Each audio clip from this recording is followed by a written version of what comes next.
So today I'm opening up my walls and I'm going to remove all this old 1/2 inch copper pipe and replace it with brand new PEX.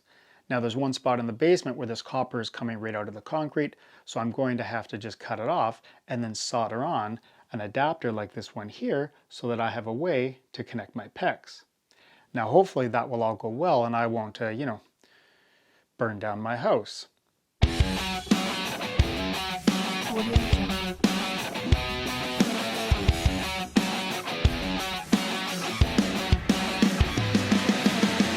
Before you cut into any lines, make sure to shut off your main water supply and drain out all the water.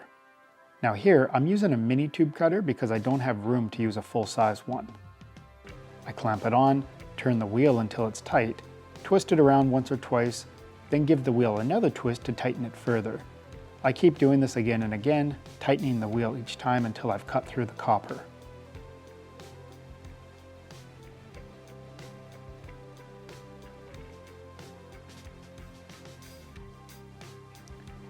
To prep the copper for the adapter, I take some sandpaper and clean up the area I'm going to solder onto.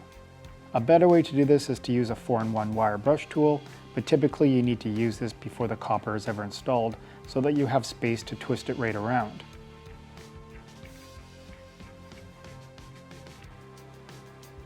You can, however, use the tool to clean out the adapter before soldering.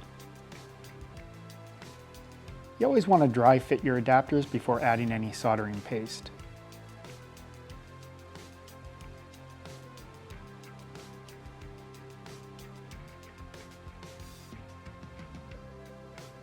For the paste, you want to add just a thin coat around the clean copper.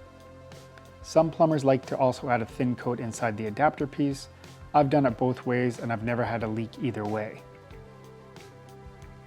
Now the easiest way to gauge how much soldering wire you need to apply, a good rule of thumb is just to add the amount that's the width of the pipe.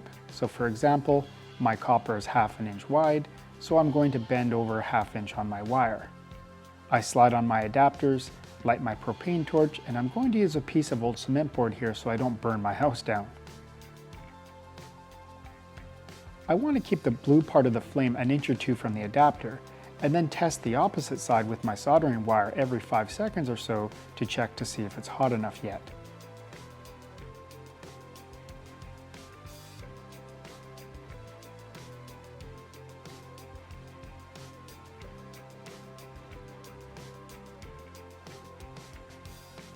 Ideally, if you use the right amount of solder, it'll fill all the way around the adapter and won't drip down.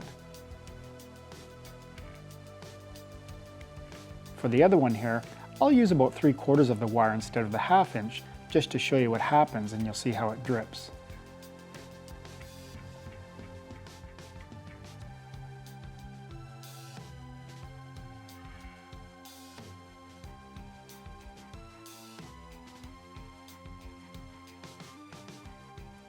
If you do happen to drip, you can just wipe it off with a rag. Just remember that this thing is going to be steaming hot for a while, so never ever touch it with your bare hands until it's had a chance to cool down. Once everything is cool, I add my crimp rings to my PEX and slide the PEX onto the attachments. You want to keep your crimp rings about 1/8 of an inch from the end of your PEX, and then use your crimp tool to crimp the rings in place. Make sure your tool is lined up square and covers the ring completely, and only crimp the ring once.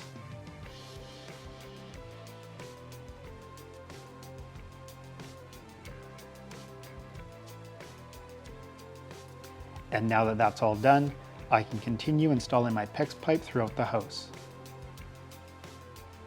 I don't know that much about plumbing, but luckily my dad does, and I hope you do now too. If you like this video, make sure to leave a thumbs up and maybe consider subscribing. Hit the little bell to get notified when we put out a new video. Thanks for watching, and I'll see you next time. Bye!